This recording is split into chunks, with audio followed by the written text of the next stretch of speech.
Contestaciones de Diego de Herrera con sus vasallos, con el gobernador de Canaria, con el obispo y clero. No podía poblarse la isla de la Gran Canaria sin que se despoblasen las circunvecinas, ni ser celebrada la fertilidad de su terreno, sin que se despertase en los moradores de Lanzarote y Fuerteventura el deseo de transmigrar a él, para establecerse con sus familias. La traslación de la iglesia catedral iba a ser, por decirlo así, un ejemplo contagioso. Conociólo Diego de Herrera y, queriendo impedir la ruina que esta novedad podía acarrear a sus estados, se aprovechó de la residencia que por este tiempo hacía en Sevilla la señora doña Inés Peraza, y ambos hicieron un memorial a los reyes católicos representándoles que así ellos como sus antecesores no habían repartido los ganados de sus islas entre las personas que habían acudido a poblarlas, sino con la mira de que subsistiesen y permaneciesen en ellas, pero acontecía que muchos de aquellos habitantes, vasallos suyos, intentaban establecerse en otras partes, llevando los rebaños consigo, lo que redundaba en notorio perjuicio de sus pueblos y rentas. Los reyes resolvieron, por su cédula de 2 de diciembre de 1483, que los pobladores no exportasen el ganado, sino que lo vendiesen antes en la isla donde tenían su habitación. Sin embargo, como parece natural que aquellos señores prefiriesen a las cabezas de ganado los padres de la familia, es de presumir que no quedarían muy satisfechos con esta providencia. Quizá les fue más agradable la que obtuvieron contra Pedro de Vera. Este conquistador, engreído de sus hazañas y lleno de una desmedida idea de sí mismo, había creído que su calidad de gobernador y capitán general de las Canarias le autorizaba para mezclarse en los negocios de las islas de señorío, mayormente estando lejos el recurso. Así, Diego de Herrera, viendo turbada su jurisdicción, ocupadas sus rentas y a sus vasallos en términos de desobedecerle, se quejó al pie del trono de las usurpaciones y despotismo que Pedro de Vera afectaba.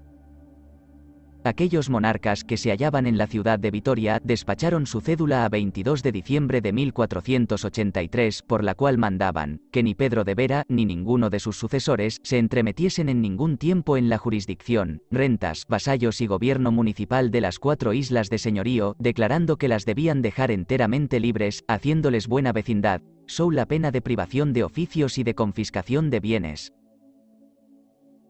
Pero Diego de Herrera se veía entonces implicado en otras inquietudes domésticas que debían llamarle la primera atención.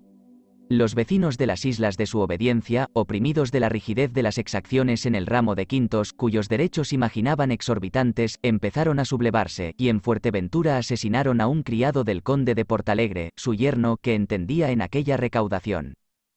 Herrera hizo ahorcar al delincuente, y los hermanos de este infeliz alcanzaron provisión de la corte, para que los señores de las islas demostrasen los títulos sobre que fundaban su decantado derecho de quintar, y que no ejecutándolo, sobresaisen en el cobro. Érales a la verdad muy fácil satisfacer a semejante demanda, pero a fin de apaciguar radicalmente los ánimos tuvieron la política de rebajarlos. Todavía eran más serias las diferencias que por este mismo tiempo sostenía Diego de Herrera con su obispo, como que en ellas se interesaron las Cortes de Castilla y de Roma. Tanta era la confusión de la nueva república.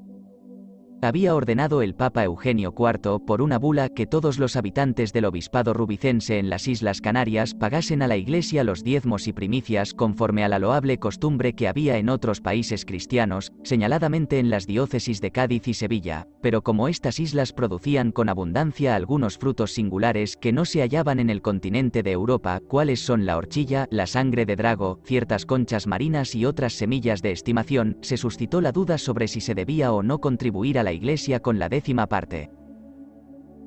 La sentencia que dio el provisor de don Alonso de Egea, arzobispo de la metrópoli, no podía dejar de ser favorable a la jurisdicción eclesiástica. Este declaró la grave e inexcusable obligación de aquellos diezmos, pero Herrera y los vecinos contribuyentes de sus islas, siempre que podían rehusaban pagarlos, persuadidos a que, no siendo aquellas especies efectos de la industria, se debía tirar a introducir la prescripción. No fue esta la última mortificación que padeció el clero. Diego de Herrera, que de este modo le disputaba los derechos más sólidos, se manifestaba tan sumamente celoso de los suyos, que no dudó precisar al obispo, al cabildo de la iglesia de Rubicón y a todos los eclesiásticos, seculares y regulares, a que le contribuyesen con la 5ª parte de los frutos que exportasen o vendiesen, a que pagasen los herbajes de los prados comunes, en donde pastaban sus ganados, y a que en nada se distinguiesen sobre esta materia de los demás vasallos del señorío. El ilustrísimo don Juan de Frías acudió a Roma quejándose al Papa Sixto IV de estas exacciones que él llamaba vilipendio de su dignidad y de la libertad eclesiástica con que los señores temporales de sus diócesis pretendían oprimir a los ministros del altar. Igual recurso hicieron el deán y cabildo de Rubicón y el convento de los regulares franciscanos de Fuerteventura, quienes exageraron sus tareas apostólicas en estas islas donde a todas horas trabajaban, no sin considerables molestias y peligro de derramar su sangre, por reducir los infieles a la verdadera fe y administrarles el bautismo, añadiendo que, como no disfrutaban para la congrua sustentación otros subsidios que la masa de los referidos diezmos, debía confirmar su beatitud la bula de su predecesor Eugenio IV y la sentencia del ordinario de Sevilla, declarando benignamente que ninguna persona eclesiástica estaba sujeta a pagar en los estados de Diego de Herrera el derecho de quintos ni demás pensiones a que se les compelía. Sixto IV, que había sido franciscano, preocupado de estas súplicas dio orden, en 25 de junio de 1480, para que se formase un breve, confirmando y aprobando para siempre, con cierta ciencia y autoridad apostólica, la sentencia del ordinario de Sevilla acerca de los diezmos de horchilla, sangre de drago, conchas y algunas semillas especiales, declarando, al mismo tiempo, que ni el obispo de Rubicón ni el deán y cabildo de su iglesia, ni demás personas eclesiásticas estaban obligadas por ningún pretexto al pago del derecho de quintos y, consiguientemente, que no podían ser compelidos a ello por la potestad temporal. Parecía que un expediente tan favorable no debía haberse dejado dormir un solo momento, pero es constante que los agentes de nuestro clero se descuidaron de tal modo, que sobrevino la muerte de aquel sumo pontífice en 13 de agosto de 1484, sin que el referido breve se hubiese autorizado o expedido. Entretanto, ni Diego de Herrera ni el obispo cedían un punto de sus respectivas pretensiones. Herrera se determinaba a secuestrarle las temporalidades y el obispo le combinaba con los rayos de la excomunión y entredicho.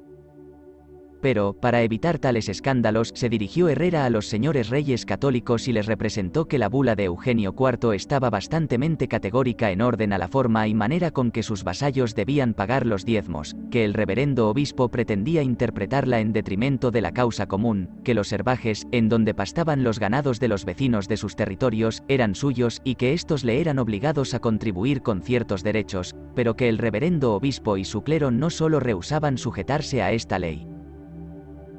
sino que tenían bastante falta de mansedumbre para amenazar con un entredicho a las islas.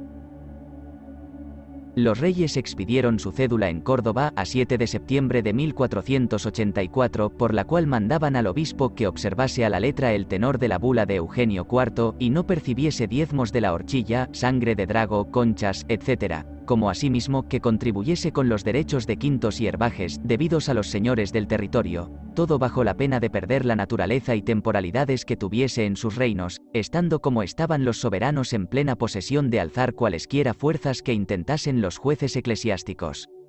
Y por si acaso se le ofreciese que deducir en contra, le emplazaban, con término de 40 días, para que compareciese por sí o por medio de procurador, a poner sus excepciones, que sería oído.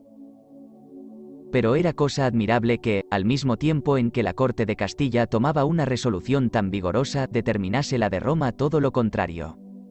Tenemos una bula del señor Inocencio VIII, expedida en 12 de septiembre de 1484, por la que se renovaba y confirmaba el citado decreto de Sixto IV, a fin de que tuviese en islas su entero cumplimiento.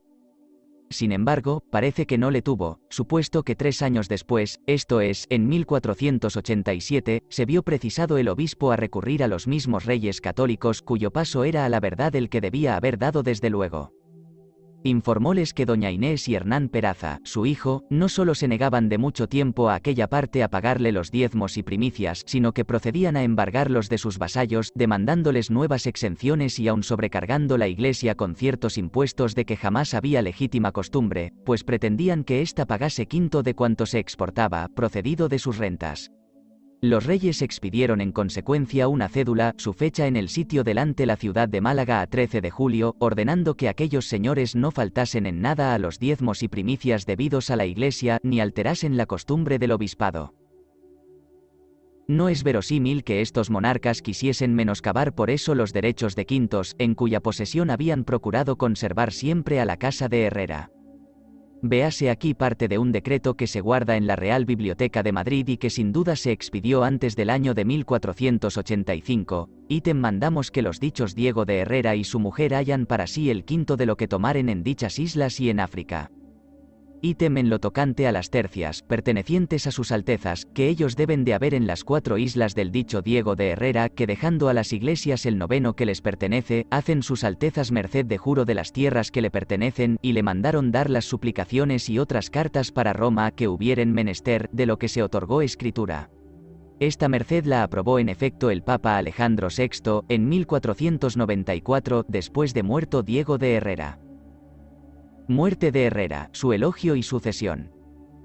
Sucedió este triste accidente de resultas de una enfermedad grave a 22 de junio de 1485, en tiempo que residía en su isla de Fuerteventura. Era de edad de casi 70 años y se mandó sepultar en el convento de San Buenaventura, de la Orden de la Regular Observancia de San Francisco, que él mismo había hecho construir a sus expensas. El elogio de un personaje tan recomendable en nuestra historia, cuyo gobierno hace época en ella y con cuya ilustre sucesión se han honrado las islas, ya le hizo el célebre Gonzalo Argote de Molina en la inscripción que grabó sobre su sepulcro en 1591. No se reconoce a la verdad, en este pomposo epitafio, el gusto de la antigüedad, pero abraza todo cuanto pudiera decirse con hipérbole.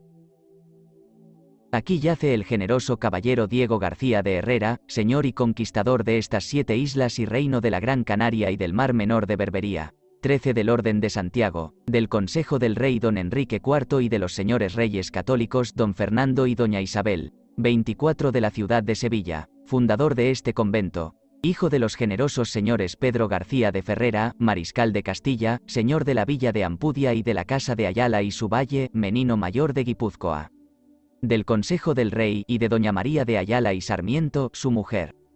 Rindió e hizo vasallos suyos 9 reyes de Tenerife y 2 de Gran Canaria. Pasó con sus armadas a Berbería. Cautivó muchos moros. Hizo en África el castillo de Mar Pequeña, el cual sustentó y defendió contra el ejército del Jarife.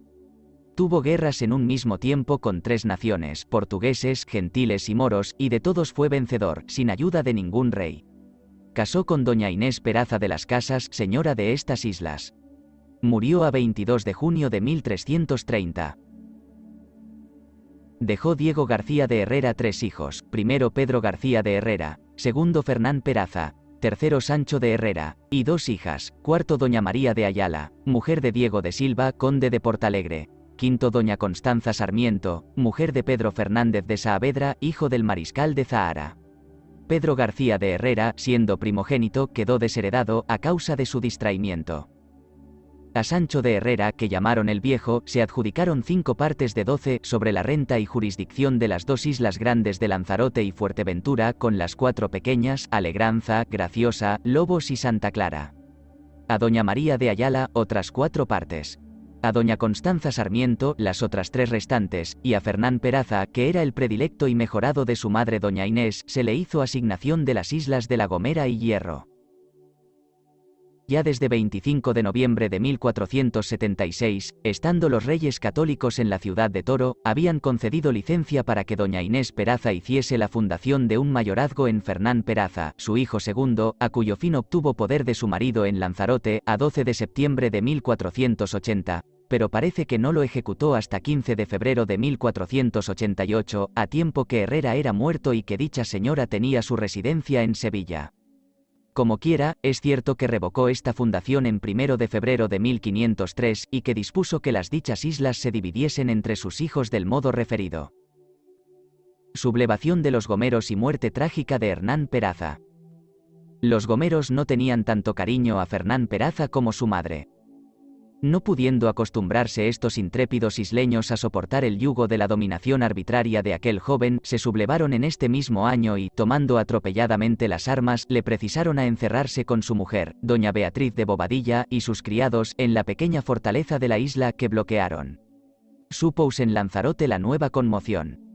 Sancho de Herrera, que era gobernador de esta isla, despachó un aviso a la de Canaria, pidiendo socorro a Pedro de Vera, quien, gozando en el país de sus conquistas de una profunda paz, determinó forzar los gomeros a que participasen del mismo beneficio.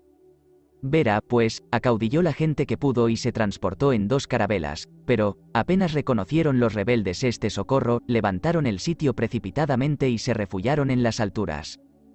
Siguiólos no obstante, alcanzólos, desarmóles, ejecutó ejemplares castigos en los principales fautores del tumulto y se restituyó a Canaria, victorioso de aquella guerra doméstica con más de 200 prisioneros entre hombres, mujeres y niños. ¿No parecía que esta convulsión de los ánimos debía hacer a Fernán Peraza más circunspecto y a los gomeros más sumisos? Sin embargo, se experimentó todo lo contrario, porque, luego que se retiró Pedro de Vera, volvió aquel señor a tratar a sus vasallos con tanta tiranía que aun las personas que le eran más afectas le abandonaron.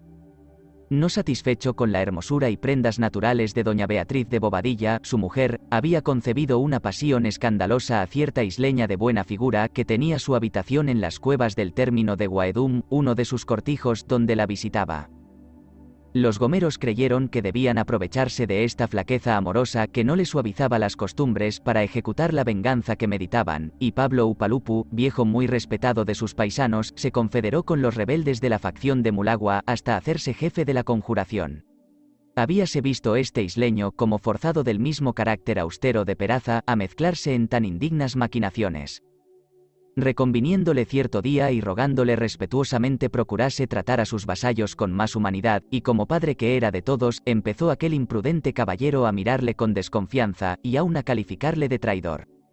Así Upalupu, que veía su vida en peligro, sacó sus amigos hacia una famosa peña rodeada del mar, en donde concertó con ellos el modo con que habían de sorprender a Fernán Peraza en la cueva y apoderarse de su persona. Dentro de pocos días se descargó el golpe. Había ido Fernán Peraza a Guaedum, sin otra comitiva que la de un escudero y un paje, bajo del especioso pretexto de hacer sembrar aquel cortijo por ser ya a fines de noviembre de 1488, pero en realidad a visitar la dama con quien vivía mal entretenido. Mandó a sus 2 criados se retirasen y, entrando en la cueva, encontró a la nueva Dido acompañada de una vieja que era de la conjuración. Luego que Upalupu y sus confederados lo entendieron, marcharon diligentemente a Guaedum, llevando consigo a cuantos se encontraban en el camino, entre los cuales era el más importante Pedro Autacuperche, mozo de singular valor, que pastoreaba sus ganados en el territorio de Aceisele y que, siendo pariente cercano de la isleña, deseaba la ocasión de vengar la opresión de la patria y sus particulares afrentas. Autacuperche se adelantó a los demás. Pero, cuando la gomera Ibaya, tal era su nombre, percibió desde la gruta el extraordinario tropel de gentes que se venía acercando, no pudo menos de recelar el motivo, y dijo a su señor muy sobresaltada: «Te vienen a prender o matar, sin duda que estos son mis parientes y tus enemigos. Toma al punto mis vestidos y sal disfrazado de mujer, para que no te conozcan». Fernán Peraza no despreció el consejo. Pero, al tomar la puerta, empezó la pérfida vieja a dar grandes voces y a decir: «Este que sale es. Prendedlo, no se os escape». Entonces, sospechando Peraza el tumulto, retrocedió a la cueva y, por no morir en traje mujeril, cosa indigna de su valor y calidad, se desnudó precipitadamente, se vistió la coraza y, embrazando la espada y adarga, salió como un furioso a ahuyentar la tropa de rebeldes. Autacuperche se había apostado en la parte superior de la cueva y, luego que fue saliendo su señor, le arrojó un dardo, armado de 2 palmos de hierro que, habiendo caído de filo por la cabeza y el pescuezo, le traspasó de alto abajo y le derribó muerto. De esta manera terminó la vida, en la flor de su edad, el homicida de Juan Rejón. También perdieron la suya peleando en su defensa los 2 criados. Un espectáculo tan horrible cual era un señor legítimo, valeroso y todavía joven, muerto alevosamente a manos de sus propios vasallos y revolcándose en su sangre, no pudo dejar de conmover las entrañas del delincuente Upalupu, y, en este intervalo de juicio, se asegura que lloró amargamente sobre el cadáver y que, penetrado de dolor y de remordimientos, dijo a sus cómplices: «Guardaos, porque nosotros, nuestras mujeres y nuestros hijos cargaremos con el peso de este atentado». Nuestro autor añade que aquel viejo sobrevivió muy poco tiempo a su profecía. Entretanto, muy ufanos los gomeros rebeldes con su victoria, se refugiaban a los montes desde cuyas alturas clamaban en la lengua del país: «Ya el gánigo de Guaedum se quebró». Querían decir que así como se quebraba la grande olla de barro en sus regocijos después que habían comido y bebido leche alrededor de ella, de modo que nadie la apreciaba, así sucedería que de allí en adelante ningún isleño iría a rendir la obediencia a Fernán Peraza difunto. Informada de esta catástrofe, la inconsolable viuda doña Beatriz de Bobadilla hizo retirar prontamente el cadáver de su marido y, luego que le sepultaron y enjugó sus lágrimas, se encerró a toda prisa en la fortaleza de la villa con sus hijos Guillén Peraza y doña Inés de Herrera, todavía muy niños. Acompañáronla fielmente Sebastián de Ocampo Coronado, Alonso de Ocampo, Antonio de la Peña y otros domésticos y vecinos de su confianza. Los rebeldes, que habían determinado prender o matar a doña Beatriz, bloquearon inmediatamente la torre y se disponían todos los días a asaltarla. Es indecible cuánto trabajaron los sitiados en rechazar al enemigo y la presencia de ánimo que mostraron en los tiros de piedras y manejo de las ballestas con que se defendían.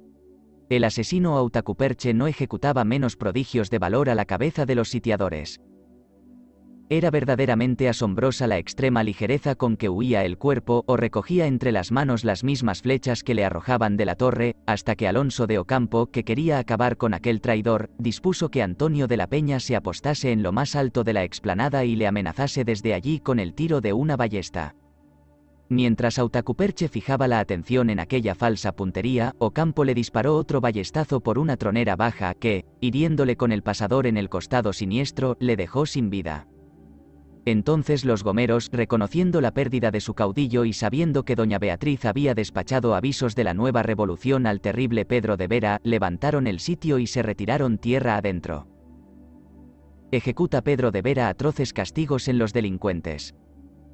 Indignado Pedro de Vera con la noticia de una turbación tan fatal, reclutó 400 hombres aguerridos y, dejando sus órdenes en Canaria al capitán Gonzalo de Jaraquemada, se transportó con ellos a La Gomera. Todavía halló encerrada en el recinto de la torre a la señora Bobadilla, asistida solamente de algunos isleños de la facción de Orone que siempre se habían conservado fieles a sus amos. Y, después de los cumplimientos generales de pésame, trató de apoderarse de los reos, a fin de ejecutar en ellos los castigos que pareciesen más propios para expiar delito tan enorme. Como se habían refugiado estos a la cumbre de Garagonache, puesto inaccesible, y recelaba Pedro de Vera que el resto del paisanaje se les juntase y se opusiese abiertamente a sus intentos, acordó publicar un bando artificioso, por el cual mandaba que todos los gomeros, sin excepción, se hallasen cierto día determinado en la iglesia parroquial de la villa, para asistir a las exequias y honras fúnebres que se habían de celebrar en ella, a la buena memoria de Fernán Peraza, su difunto señor, so pena de ser reputados por traidores y cómplices en el asesinato. En obedecimiento de esta orden acudieron casi todos los vecinos de la isla, asegurados de su inocencia y de la palabra del gobernador. Pero cuál sería su asombro cuando vieron que, como iban entrando en la iglesia, los maniataban y prendían los españoles. Esta villana acción tenía mucho de mala fe para no desdorar el valor y cristiandad de Pedro de Vera, bien que él, considerándose sin cuidados por aquella parte, marchó con su pequeño ejército a la altura de Garagonache, donde se habían atrincherado los rebeldes y, procurando reducirlos por medio de palabras blandas y promesas de una amnistía, olvido y perdón general, hizo tanto que todos aquellos infelices cayeron en el lazo y se pusieron entre las manos del implacable gobernador, quien los condujo a la villa de San Sebastián con una buena escolta. A todos los vecinos de Agana, de 15 años arriba, condenó a muerte sin dilación. Esta sentencia, que debemos llamar inicua por haber comprendido a muchos inocentes, se ejecutó con inaudita crueldad. Unos fueron ahorcados, otros arrastrados, otros ahogados en el mar, otros desterrados, a otros se cortaron pies y manos. No satisfecho Pedro de Vera con semejante exceso de severidad, tomó el partido de expatriar muchas mujeres con sus hijos para venderlos. Se asegura que un cierto Alonso de Cota, hombre villano y sin principios de humanidad, arrojó al agua a algunos gomeros que llevaba desterrados a Lanzarote en una nave suya. Concluida esta justicia horrenda, propia de aquel siglo todavía de hierro, se restituyó a Canaria el jefe atroz, dejando a doña Beatriz de Bobadilla la Gomera toda bañada en sangre, pero más atónita de los castigos que sometida y obediente. Si Pedro de Vera tuvo un proceder tan duro, no fue solo por vindicar la muerte del malogrado Hernán Peraza, cuanto porque creía que los gomeros también habían conspirado contra su propia vida. Por la confesión que recibió a los reos, antes de ser llevados al suplicio, averiguó que los 200 naturales que estaban desterrados en la Gran Canaria, desde el antecedente alboroto, habían avisado a sus paisanos, que de ningún modo se dejasen maltratar de Peraza, que mirasen por la honra de sus hijas y sus mujeres, y que procurasen matarle, pues ellos estaban resueltos a ejecutar lo mismo en Canaria con el gobernador. Por tanto, así que volvió a aquella capital, dio orden para que fuesen arrestados todos en una noche, hizo ahorcar a los varones de más edad y envió a vender a Europa todas las mujeres y niños. Entre los isleños que mandó a justiciar Pedro de Vera, es célebre un Pedro Agachiche, de quien se refiere que, habiendo caído de la horca con el verdugo, dispuso el gobernador le arrojasen al mar con un peso al cuello, que por 2 veces trabajaron en sumergirle, y que en una y otra salió ileso, diciendo que él era del número de los inocentes y que, por intercesión de Santa Catalina mártir, le había Dios libertado. Hubo diferencias de Pedro de Vera y el obispo. Sea como fuese lo de Santa Catalina, lo cierto es que el obispo don Juan de Frías no pudo mirar con indiferencia tan bárbaro rigor y que, penetrado de caridad, de celo y aun de horror a vista del despotismo de Pedro de Vera, se acordó de que era pastor y padre de aquellos infelices, buscó al gobernador y le amonestó con tanta aspereza como apostólica integridad, que no debía vender ni reducir a servidumbre unos hijos de padres libres, cristianos e inocentes, que se acordase que había Dios y que había ley. Que la sangre de los que habían sido condenados injustamente daba grandes clamores, y llegaban al cielo las lágrimas de sus mujeres y sus hijos, que reparase tan graves atentados, porque si no se vería en la precisión de usar contra él y sus oficiales de las armas de las censuras eclesiásticas. Pedro de Vera, encendido en demasiada saña, le respondió: Padre obispo, mucho os habéis desmandado contra mí. Callad, porque, si dais tanta libertad a vuestra lengua, os haré clavar un casco ardiendo sobre la cabeza. Nuestro Núñez de la Peña, que, como él decía, no hubiera puesto en su historia estas palabras, pues aun de escribirlas le temblaba el cuerpo, si el obispo don Cristóbal de la Cámara y Murga no las refiriese en sus constituciones sinodales, Núñez de la Peña, digo, se equivocó con el padre Fray Alonso de Espinosa, cuando refiere este pasaje del obispo don Fray Miguel de la Cerda, que él llama de la Serna, y con el mismo señor Murga, cuando en lugar de casco ardiendo, dice un barril de fuego o de pólvora. Ya veremos cuánta fue su inexactitud sobre el presente particular. Lo cierto es que don Juan de Frías sintió tanto este desacato hecho a su dignidad, que dentro de pocos días pasó a la corte y se quejó altamente de los agravios con que Pedro de Vera había insultado su persona, y las de los vasallos de sus altezas en las islas. Informados los reyes de la serie de estos sucesos, declararon por libres a los gomeros, dando a los compradores carta de lasto contra los que los habían vendido, y haciéndolo entender así, en diferentes pueblos de España, por medio de edictos y advertencias. Pedro de Vera fue absuelto del empleo de gobernador y capitán general de las Canarias, llamado a la corte y su plaza provista con la cualidad de juez de residencia en Francisco de Maldonado, caballero salmantino, que entró en Canaria a fin del año de 1489.